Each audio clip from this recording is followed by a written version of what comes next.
걱정이 있습니까? 그런 마음을 바꾸거나 회피하려고 하지 마시고 이렇게 질문해 봅니다. 지금 이러한 마음 상태를 경험하고 있는 것은 무엇인가?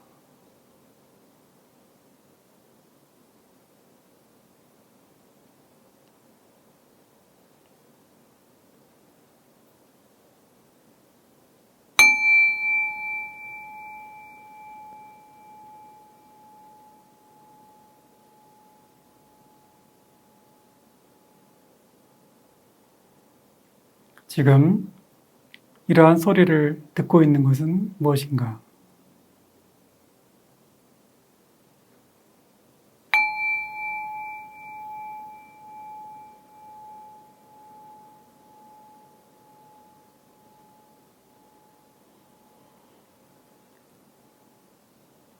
이 소리가 사라졌을 때 그것을 알아차리고 있는 당신은 무엇입니까?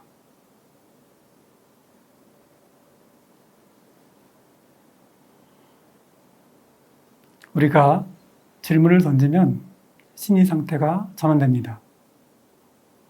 크게 세 가지 관점에서 말씀드릴 수 있는데 첫 번째는 메타적인 알아차림이 증가합니다.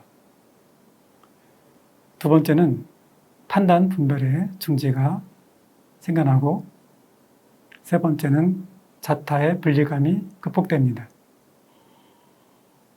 질문의 강도가 깊어지면 깨어남의 강도 역시 깊어진다고 할 수 있습니다.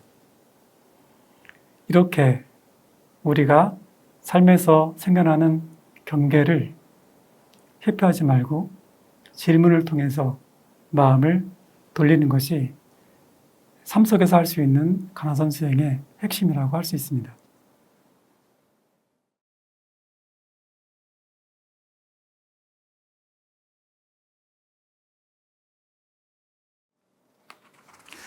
그러면 가나선의 현대화에 대하여 말씀드리겠습니다. 대스님의 가나선은 이미 당시에 상당히 현대화되고 대중화된 수행 방법이었습니다. 그래서 저는 대스님은 당시에 인플루언서였다고 생각합니다.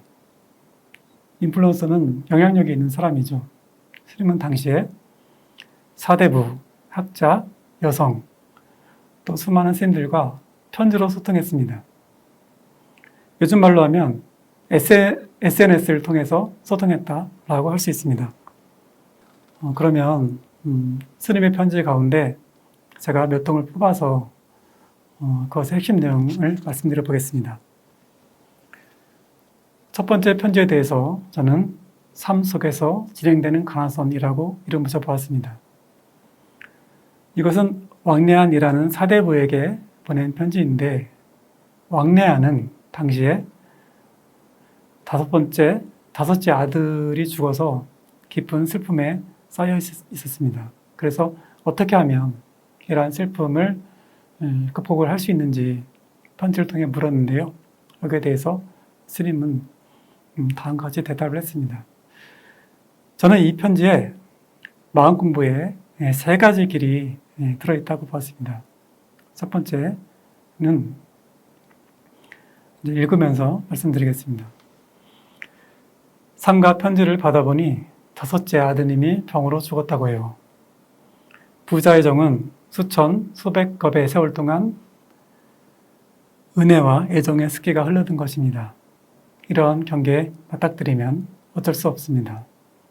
즉 스님은 왕래안의 슬픔에 깊이 공감을 하고 그리고 왕래안 스스로가 그러한 경계를 수용하도록 이야기하고 있습니다.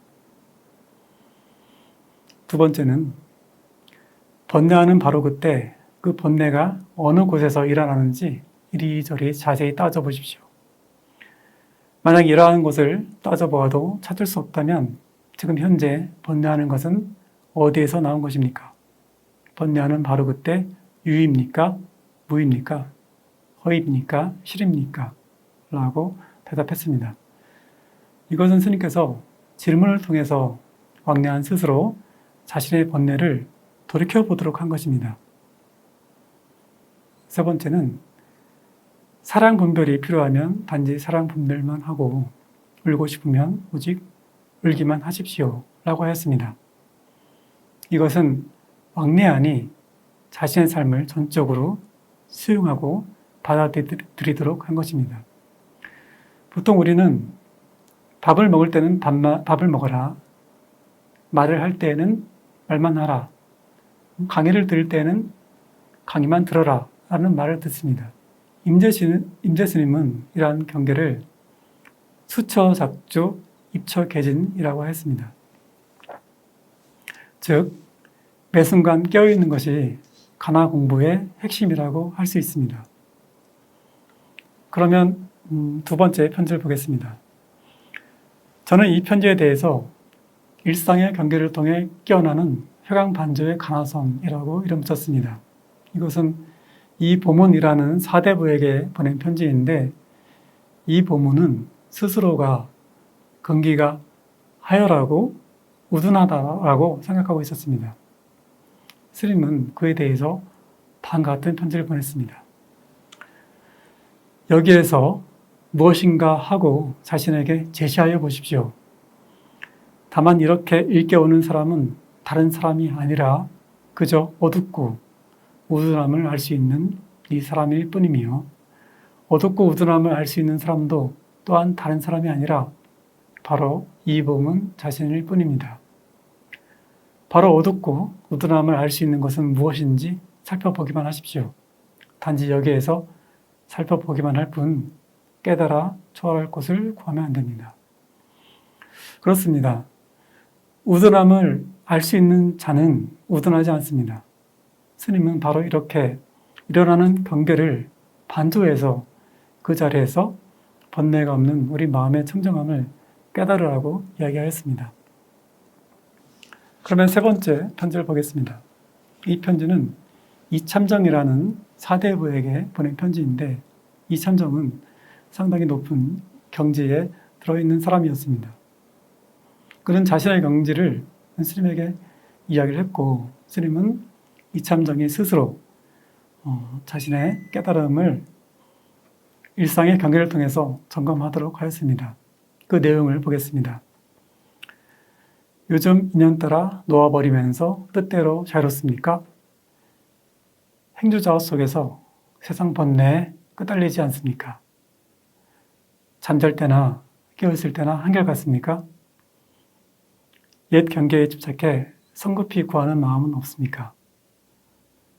나고 죽는 마음이 계속되지 않습니까? 그리고 오로지 범숙한 정을 끝낼지언정 따로 성스러운 죄는 없습니다. 라고 했습니다. 이 마지막 구절은 점검 내용은 아니지만 제가 보기에 위에서 말씀하신 내용들을 전부 포괄하는 중요한 의미를 갖고 있다고 저는 보기에 가져왔습니다. 이러한 점검 내용 가운데 잠잘 때나 깨어있을 때나 한결같습니까? 라고 하는 것은 화두의심이 지속되는가를 물은 것이 아닙니다. 보통 그렇게 우리는 이해하고 있는데 이것은 잠잘 때와 깨어있을 때라고 하는 두 가지 관계가 둘이 아닌가라고 하는 것을 명확히 알고 있는가라고 물은 것입니다. 그리고 나고 죽는 마음이 계속되지 않습니까? 라고 하는 것은 앞에서 말씀드린 우리의 머릿속의 수다가 계속되고 있지 않은가? 라고 하는 것을 물은 것입니다.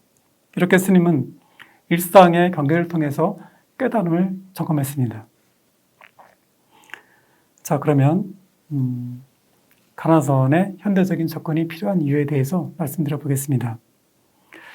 지금까지 가나선의 주창자인 대스님과 관련된 편지와 관련된 이야기를 했는데요. 이처럼 대스님은 900여 년 전에 남성시대에 그 시대에 가장 적합한 방식으로 사람들에게 도움을 주었습니다. 지금 여러분들께서 보고 계신 이 편은 데니얼 골먼과 리처드 데이비슨이 명상하는 뇌라는 책에서 이야기한 것을 제가 정리했습니다. 이것은 명상의 다양한 수준과 특징을 보여줍니다. 명상은 기본적으로 깊이의 길과 넓이의 길로 나눌 수 있고 그 수준은 제1수준에서 제5수준까지 나눌 수 있습니다. 제1수준이라고 하면 순수한 형태의 명상 방법, 전통적인 수행 방식을 이야기합니다. 제가 문화적인 차이로 발생한 오해를 해소하고 방해될 만한 요소들을 뺀 형태입니다. 잘 아시다시피 대스님은 당시에 유불도를 회통하는 관점에서 간화선을 이야기했습니다. 그래서 스님의 포교 대상은 사대부들이나 제가자들이 많았습니다. 하지만 지금 현재 우리가 행하고 있는 간화선은 제1수준에 머물러 있기에 앞으로 제2수준, 3수준, 4수준, 5수준 등으로 확장되어야 한다고 생각합니다. 그러면 간화선의 현대적 적용 사례에 대해서 말씀드려 보겠습니다. 저는 간화선의 현대적인 적용을 고민하다가 코로나19가 한창이던 시기에 똥막대기 마음공부라는 프로그램을 만들어서 사람들과 소통했습니다. 이것은 10회계로 구성된 마음공부 프로그램이고 당시에 매주 200여 명의 구독자들과 소통했습니다. 그리고 작년 3월에는 마음공부 10걸음이라는 책을 출간했습니다. 이 마음공부 10걸음은 상당히 재미있는 책입니다. 먼저 그 내용을 잠깐 말씀드려보면 우리가 잘 알고 있는 선문답을 현대적으로 구성해서 소개하고 있습니다. 즉 대화의 방식으로 우리가 그 대화를 읽는 것만으로도 마음공부의 핵심에 다가갈 수 있도록 해놓았고요. 그리고 마음공부의 핵심을 강설한 내용, 그리고 또 사람들이 궁금한 것에 대해서 질문하고 제가 대답한 내용을 정리하여 출간한 책입니다. 그리고 이 프로그램과 관련하여 두 편의 논문도 게재가 되었는데요.